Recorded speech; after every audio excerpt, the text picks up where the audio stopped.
জাগাও অসমীয়া, জাগাও অসমীয়া, জাগা জাগাও অসমীয়া, জাগা। শত্ৰু আহি দুৱাৰ মুখত, শত্ৰু আহি বৰ ঘৰত, জাগাও অসমীয়া, জাগা।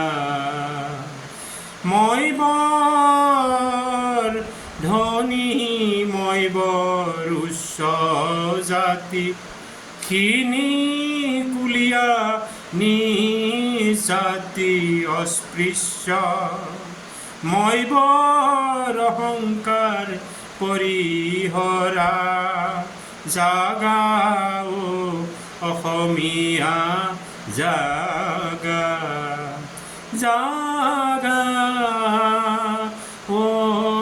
অসমীয়া, জাগা।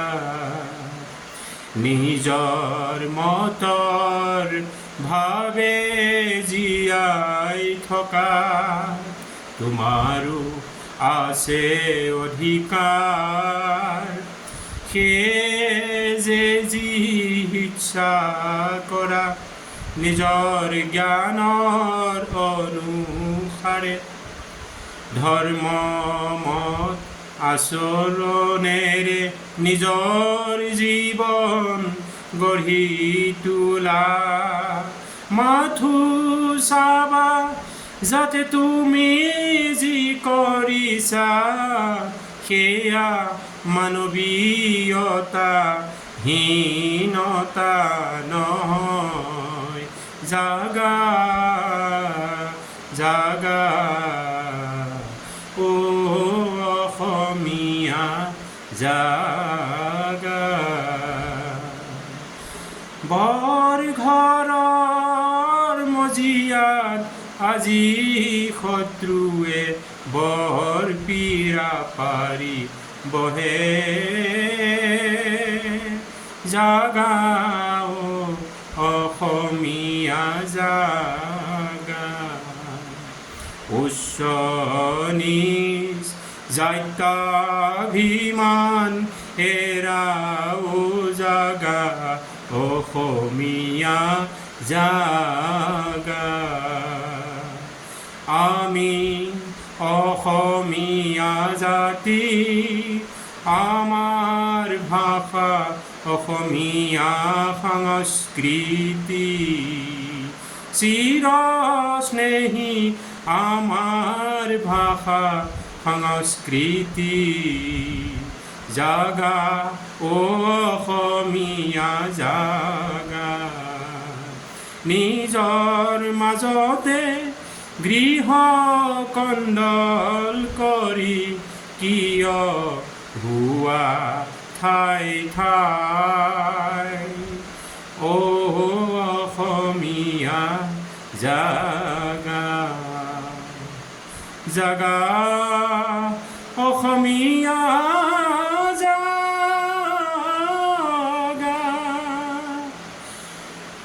ৰাম। হে প্ৰিয় শহীদসকল, মই কোনো প্ৰফেশ্যনেল ছিংগাৰ নহয়, মই কোনো স্ক্ৰিপ্ট লিখি লৈ গোৱা নাই, কোনো অভ্যাস কৰি গোৱা নাই। মোৰ মনলৈ অহা ভাৱনা চিন্তাৰ পৰিসৰ মই গীতৰ মাধ্যমেৰে আগবঢ়ালোঁ। সুৰ তাল লয় চন্দ্ৰ অনেকখিনি ভুল অৱশ্যেই হ'ব, মাত্ৰ আপোনালোকে মোৰ মনৰ ভাষাৰ, মোৰ গানৰ ভাষাৰ দ্বাৰা আপোনালোকে মই কি ক'ব খুজিছোঁ তাক মাত্ৰ আপোনালোকে বুজিবলৈ চেষ্টা কৰক।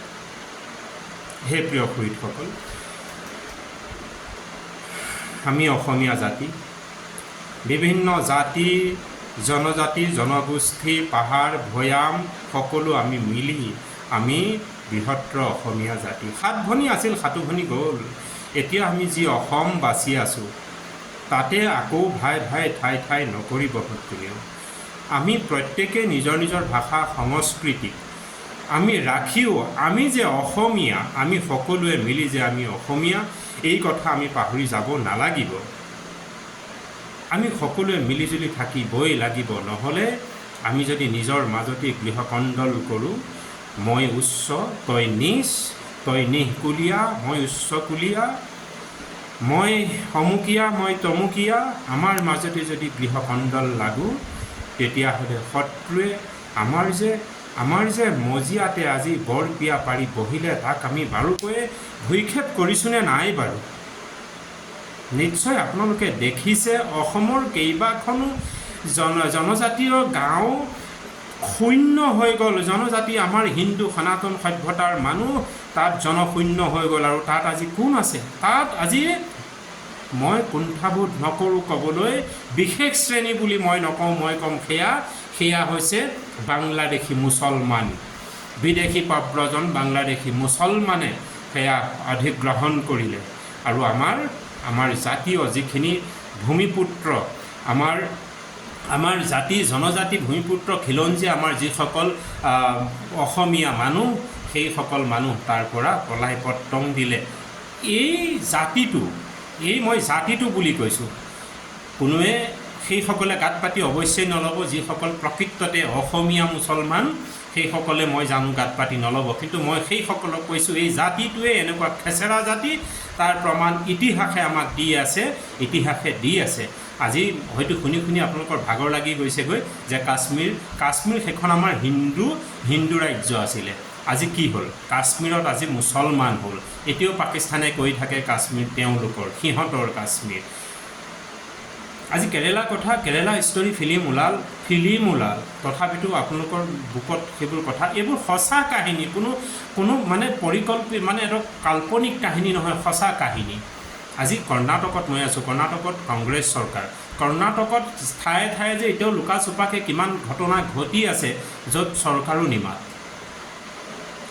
অসমত ৱেষ্ট বেংগলৰ কথাটো নক'লোঁ, ৱেষ্ট বেংগল জাষ্ট ভাৰতৰ ভিতৰত আছে। ৱেষ্ট বেংগল যে অলৰেডি সেইখন পাকিস্তানেই বুলি ধৰে। বাংলাদেশ ক'ত আছিলে? বাংলাদেশ, তাৰ বিষয়ে মই ইতিহাসৰ কথা কোৱাৰ প্ৰয়োজন বুলি নাভাবোঁ। বাংলাদেশ সমানে হিন্দু এখন দেশ আছিলে, আৰু আজি তাত কি হ'ল? হিন্দু সংখ্যা লঘু হ'ল, সংখ্যা তেনেই নগণ্য হ'ল। আৰু আজিৰ দেখিছেনে পৰিস্থিতিটো? মানিছোঁ সেই প্ৰধানমন্ত্ৰীগৰাকী কিবা ভুল আছিল বা তেওঁৰ শাসনত তেওঁলোক সুখী নাছিল, গতিকে আন্দোলন কৰিছে। সেইটো এটা তেওঁলোকৰ ইণ্টাৰনেল মেটাৰ আছিল। কিন্তু এই বিষয়টো দেখিছেনে গৈ ক'ৰ পৰা ক'ৰ পালেগৈ? আজি হিন্দুক কেনেধৰণে মানে অত্যাচাৰ কৰিছে, হিন্দু মন্দিৰ জ্বলাইছে, ভাঙিছে, মূৰ্তি ভাঙিছে। আপোনালোকে সেই ভিডিঅ'কেইটা পাইছেনে নাই? মই কালি এটা লাইভ আহিছিল, কোনো নেটৱৰ্কৰ কাৰণে মই নোৱাৰিলোঁ, কাটি দিবলগীয়া হ'ল। আপোনালোকে দেখিছেনে নাই সেইকেইটা ভিডিঅ'? এই যে বোৱাৰী জীয়ৰীবিলাকৰ আৰ্তনাদ, চিঞৰ, মাৰপিট, আপোনালোকে দেখিছেনে নাই? শুনিছেনে নাই?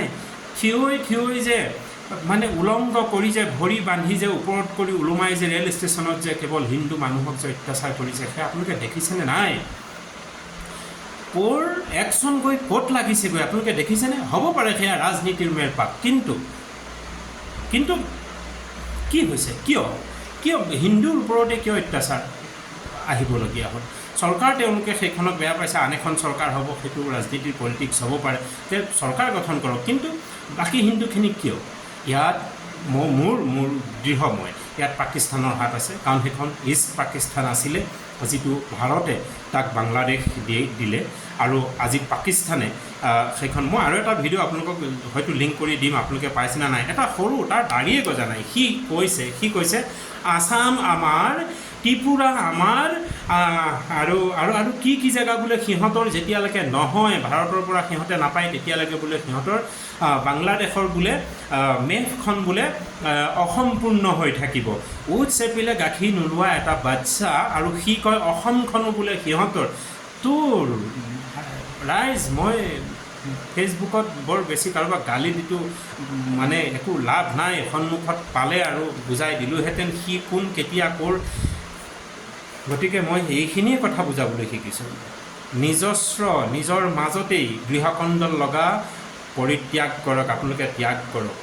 অসমীয়া, হিন্দু, সনাতনী, আপুনি যি পদ পন্থতেই নাথাকক কিয় নিজৰ নিজৰ ধৰ্ম মত বিশ্বাস আপোনালোকে পালন কৰক, কিন্তু আমি যে অসমীয়া, আমি যে হিন্দু, আমি যে সনাতনী, আমি মিলি থাকিবই লাগিব। নহ'লে ৰাইজ আকৌ কৈছোঁ কিমান ধৰ্ষণ, লুণ্ঠন, চোৰ ডকাইত হৈ গৈ আছে।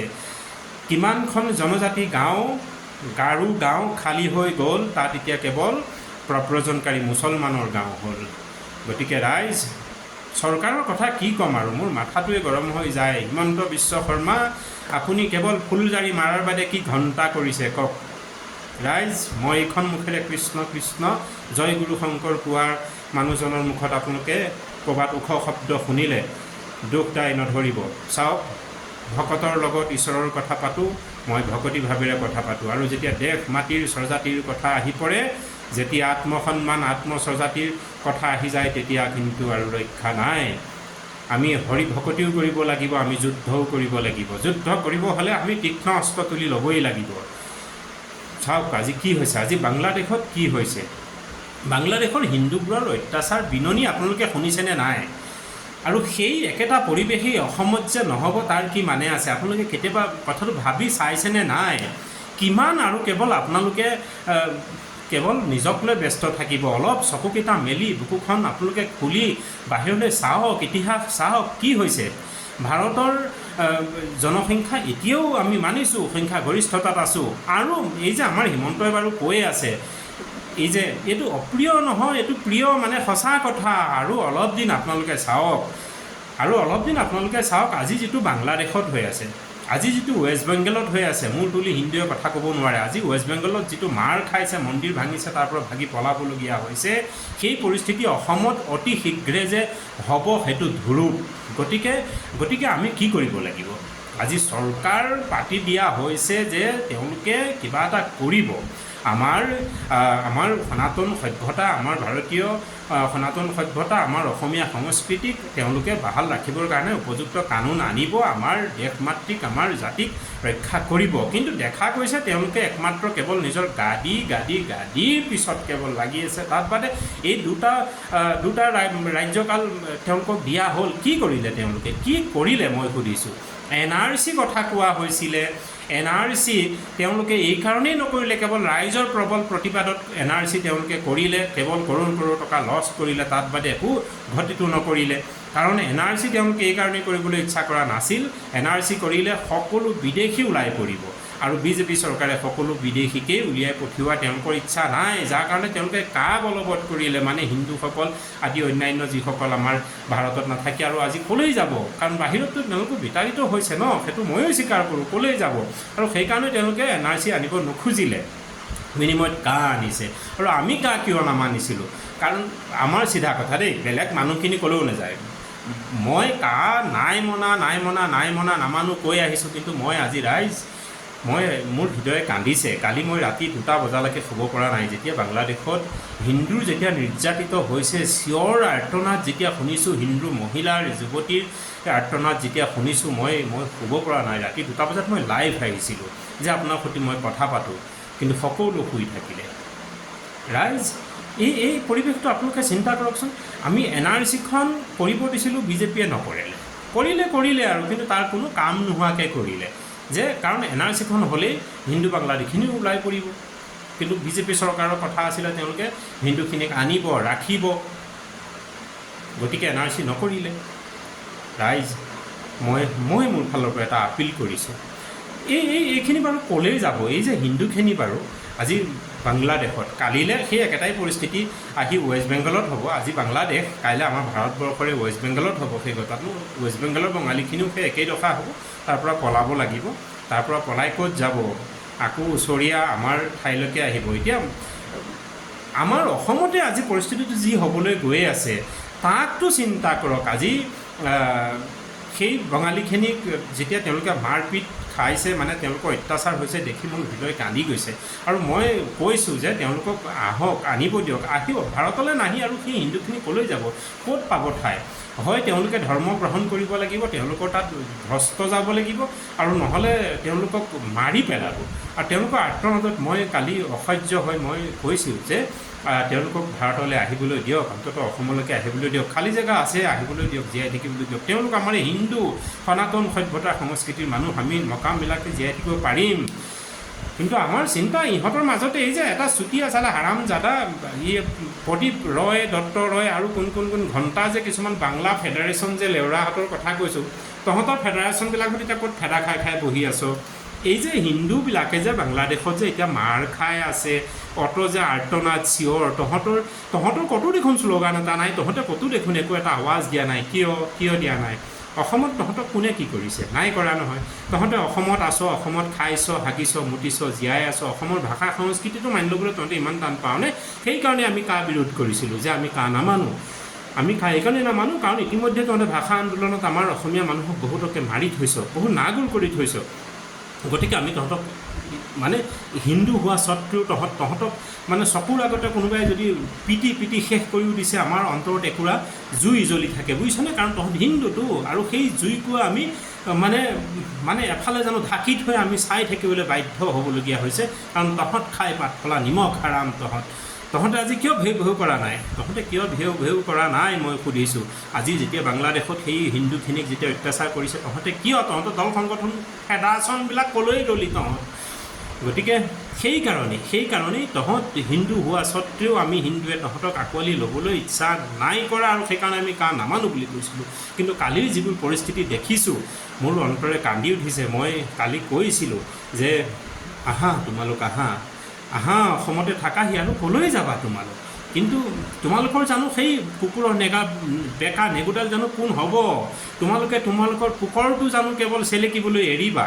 আৰে ভাই, তোমালোকৰ ভাষা সংস্কৃতি ৰাখা, কিন্তু অসমত যিহেতু থাকিবা, তোমালোকে অসমৰ ভাষা সংস্কৃতিক ৰাজ্য ভাষা হিচাপে, চৰকাৰী ভাষা হিচাপে তোমালোকৰ মাতৃভাষা হিচাপে তোমালোকে মানি লোৱা। বাকী ঘৰুৱাহী ভাষা হিচাপে তোমালোকে ভাষা সংস্কৃতি পালন কৰা না, কোনে মানা কৰিছে? কিন্তু তোমালোকেতো তাকেই নকৰা, কেৱল তোমালোকৰ পোকৰ তোমালোকে আমাক দেখুৱাবলৈ আগবাঢ়ি আহা, আমি মানি ল'ম কেনেকৈ?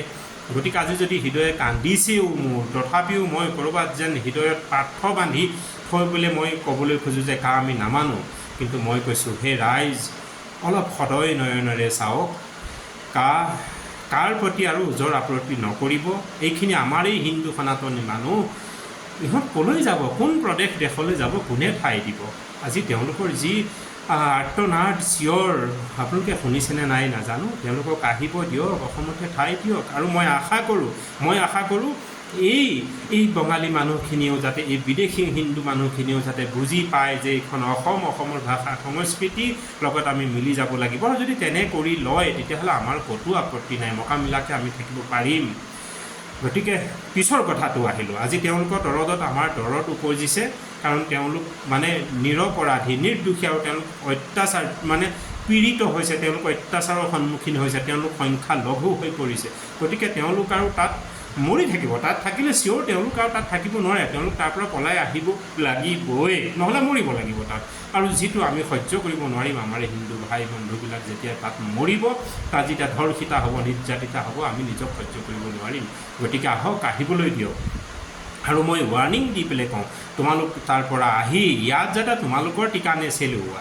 এইখন অসমৰ ভাষা সংস্কৃতিক তোমালোকে হাত নমন কৰি যাতে তোমালোকে মানি লোৱা আৰু জীয়াই থকা, তাকে আশা কৰি তোমালোকক মই অসমলৈ আহিবলৈ, মই এজন সাধাৰণ নাগৰিক হিচাপে মোৰ ফালৰ পৰা মতামত আগবঢ়াইছোঁ। মই অনুৰোধ কৰিছোঁ অসমবাসীয়ে, দল সংগঠনসমূহে যেন ওজৰ আপত্তি নকৰে।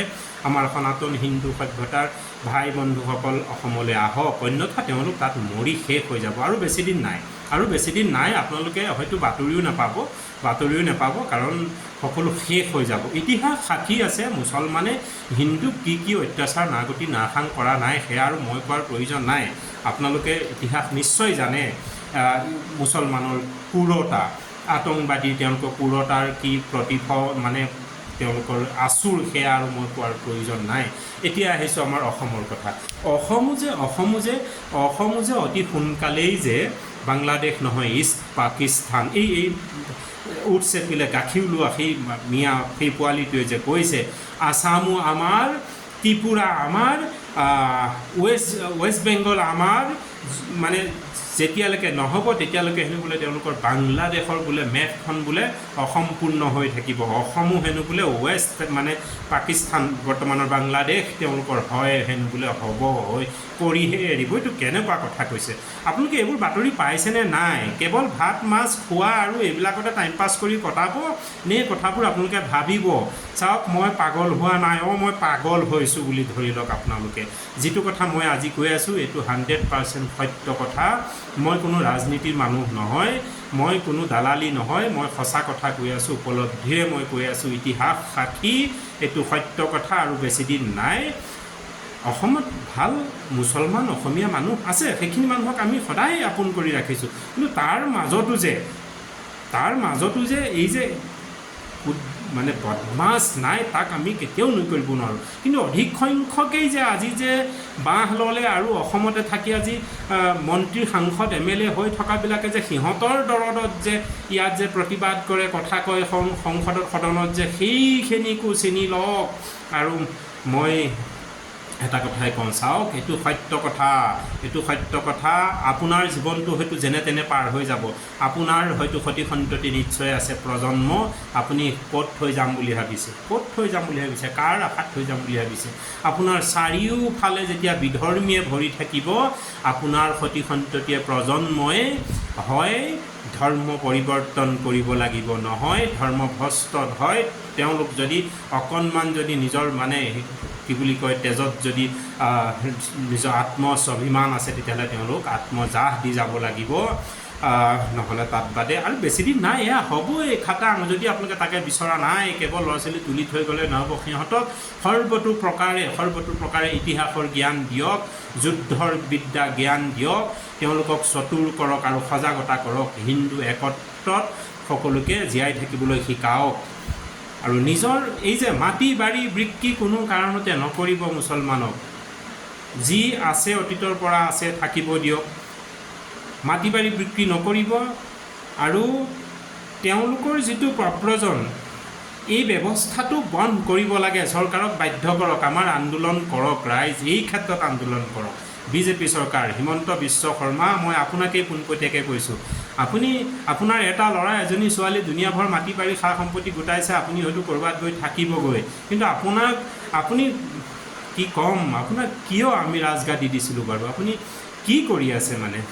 আপুনি কিয় কৰা নাই? এতিয়া NRCখন কৰক। NRCখন আমি এটা কাৰণেই কৰিম, চাওক দেই, এটা কাৰণেই কৰিম, কেৱল আমাক মুছলমান, আমাৰ চাওক দেই, বানপানী ইছ্যু আমাৰ অসমৰ সমস্যা, এইটো বাদ দিয়ক, এইটো সাধাৰণ, এইটো এটা নেচাৰেল ইছ্যু, ঠিক আছে। কিন্তু আমাৰ অসমৰ সকলোতকৈ ডাঙৰ সমস্যাটোৱে হৈছে কি? সেইটোৱে হৈছে আমাৰ বিদেশী প্ৰব্ৰজনকাৰী বাংলাদেশী ঘোষপেটী। গতিকে এই ঘোষপেটীটো বন্ধ কৰিব লাগে, প্ৰথম কথা।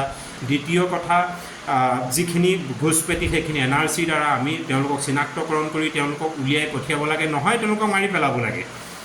তো এওঁলোকক উলিয়াই পঠিয়াওক নিজৰ দেশত, আৰু নহ'লে মাৰি পেলাওক। আৰু যিখিনি আমাৰ খিলঞ্জীয়া মুছলমান, তেওঁলোকৰ মাজতো যিটো তেওঁলোকৰ প্ৰজনন ব্যৱস্থা, জন্মৰ যিটো বৃদ্ধিকৰণৰ ব্যৱস্থা, ইয়াক কাট আপ কৰক, ইয়াক মানে জনসংখ্যা নিয়ন্ত্ৰণ প্ৰণালী প্ৰস্তুত কৰক আৰু ইয়াক লাগাম লগাওক। নহ'লে আৰু বেছিদিন নাই, যেতিয়াই তেওঁলোকৰ সমসাময়িক হৈ পৰিব দেখিব, আপুনি আপোনাৰ নাকৰ আগত আঙুলি থ'ব আৰু আপুনি তললৈ মূৰ কৰি কথা ক'ব লাগিব। আৰু আপোনাৰ ঘৰৰ ভাল বস্তু, মানে আপোনাৰ জীয়াৰী বোৱাৰী সকলো সিহঁতৰ ভোগ্য বস্তু হ'ব।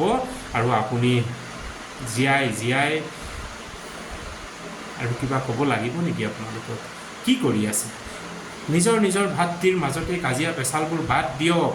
এইবোৰ পন্থ ধৰ্ম এইবোৰৰ মাজত কাজিয়া পেচাল বাদ দিয়ক। নিজৰ মতে জীয়াই থাকক, হানা খোচা বাদ দিয়ক। আমি যে কেৱল হিন্দু, আমি সনাতনী, আমি অসমীয়া, এই হিচাপে আমি জীয়াই থাকিব লাগিব, অন্যথা গত্যন্তৰ নাই। আমাৰ মাটি বাৰী বিক্ৰী নকৰিব, বিধৰ্মীক বিক্ৰী নকৰিব। তেওঁলোকক চোকা দৃষ্টি ৰাখক আৰু কঠোৰ আইন আনক, অন্যথা আজি বাংলাদেশৰ যি পৰিস্থিতি, ৱেষ্ট বেংগলৰ যি পৰিস্থিতি, কাশ্মীৰত যি হৈ গ'ল, কেৰেলাত যি হৈ আছে, তেনে পৰিৱেশ অসমত আৰু হ'বলৈ বেছিদিন নাই। গতিকে সময় থাকোঁতে এতিয়াও কৈছোঁ, বাংলাদেশী মুছলমান প্ৰব্ৰজনকাৰী ব্যৱস্থাটো বন্ধ কৰক। NRCৰ দ্বাৰা তেওঁলোকক হাতাও কৰক। কিয় অসমৰ কেৱল আলফাখিনি মাৰিবৰ কাৰণে কি কেন্দ্ৰীয় আৰ্মিৰ মানে প্ৰশাসনৰ শকতি আছিল নেকি অসমৰ হাজাৰ হাজাৰ ডেকা গাভৰুক মাৰিবলৈ? কিয় মুছলমান বাংলাদেশী এইবিলাকক মাৰিবলৈ আপোনালোকৰ কি মানে শকতি নাই, পাৱাৰ নাই? ধিক্কাৰ দিছোঁ আপোনালোকক। কেৱল আপোনালোকে গা দি সুশোভিত কৰি আছে, নিজৰ মানুহখিনিক মাৰিবলৈ জানে। কিন্তু আজি যাৰ কাৰণে আমাৰ ভাষা সংস্কৃতি অসম নহয় গোটেই ভাৰতবৰ্ষ মানে শেষ হ'বলৈ গৈ আছে, আৰু সেই দুষ্কৃতিকাৰীসকলক আপোনালোকে চিনাক্ত কৰি তেওঁলোকক উলিয়াই পঠিয়াব পৰা নাই, তেওঁলোকক মাৰি শেষ কৰা নাই কিয়? তেওঁলোকক আহাৰ ৰাস্তা বন্ধ কৰা নাই কিয়? তেওঁলোক যিখিনি ভাৰতত ইতিমধ্যে থাকি গ'ল, যি যাব লাগিছিল পাকিস্তানত নগ'ল, ইয়াতে থাকি গ'ল। দুৰ্ভাগ্যৰ কথা, মোহনদাস কৰমচাঁদ গান্ধীৰ পাপৰ ফলত আজি আমি ভুগি আছোঁ। সেইসকলক তাৰে হয়তো কিছুসকল ভাৰতীয়, তেওঁলোকক আমি নুই কৰিব নোৱাৰোঁ, কিন্তু অধিকাংশই যে মুছলমানৰ তেওঁলোকৰ সেই যে খেচেৰা তেজৰ মুছলমান আছে, সেইটো আমি ডিনাই কৰিব নোৱাৰোঁ। গতিকে সেইখিনি মানুহক আমি নাকাবন্দী কৰিবই লাগিব। আমি কঠোৰ কানুন বনাই তেওঁলোকক বান্ধিবই লাগিব, অন্যথা হিন্দু সনাতন সংস্কৃতি অসমীয়া সকলো তছনছ হ'ব আৰু বেছিদিন নাই। যদি আপুনি তথা আপোনাৰ প্ৰজন্মক যদি সুখত নিজৰ আত্মসন্মানেৰে স্বাভিমানেৰে জীয়াই থকাটো বিচাৰিছে, ভাৰতীয় সংস্কৃতিৰে যদি জীয়াই থকাটো বিচাৰিছে, তেতিয়াহ'লে মূৰ তুলি কথা কওক, মূৰ তুলি খাৰা হওক, আৰু নিজৰ হিন্দুত্ববাদক, সনাতন সভ্যতা সংস্কৃতিক, অসমীয়া সংস্কৃতিক উজ্বলাই ৰাখিবলৈ নিজৰ মুখ খোলক, কথা কওক, কৰ্ম কৰক। আৰু বেছি কথা নকওঁ, মোৰ মাথাটোৱে কাম নকৰা হৈছে। চকু মেলি চাওক, এই যে ফিল্মবোৰ, চিৰিয়েলবোৰ, ঘণ্টাবোৰ, এইবোৰ ৰীলবোৰ, ফচহুবোৰ বাদ দিয়ক। এই হকীকত ঘটনা যিবোৰ চলি আছে বাংলাদেশৰ কথা, তেওঁলোকৰ ইণ্টাৰনেল মেটাৰটো গৈ এতিয়া ধৰ্মকেন্দ্ৰিক হৈ গোটেই সংখ্যালঘু হিন্দুখিনিক যি অত্যাচাৰ কৰিছে, সেই পৰিৱেশটো অসমতো অতি শীঘ্ৰে আহি আছে, এই কথাটো মনত ৰাখক। গতিকে তাৰ কাৰণে সাজু হওক, সৰ্বতো প্ৰকাৰে সাজু হওক। জেওৰা জপনা মাৰক ৰাইজ, জেওৰা জপনা মাৰক। আজিলৈ ৰাখিছোঁ। যদি কিবা ভুল কৈছোঁ তেতিয়াহ'লে অকণমান সময় খৰচ কৰি লেখিবচোন মইনো কি ভুল ক'লোঁ, আৰু যদি মই সঁচা কথা কৈছোঁ তেতিয়াহ'লে পষ্টটো শ্বেয়াৰ কৰক। প্ৰতিজন অসমীয়া সনাতন সভ্যতাৰ কাণে কাণে, হাতে হাতে, মোবাইলে এই এলাৰ্টনেছ মেছেজটো দিয়ক, আৰু নিজকে চিনাকি হ'বলৈ তেওঁলোকক সুবিধাকণ দিয়ক ৰাইজ। জয় অসম, জয় হিন্দ, জয় শ্ৰীৰাম।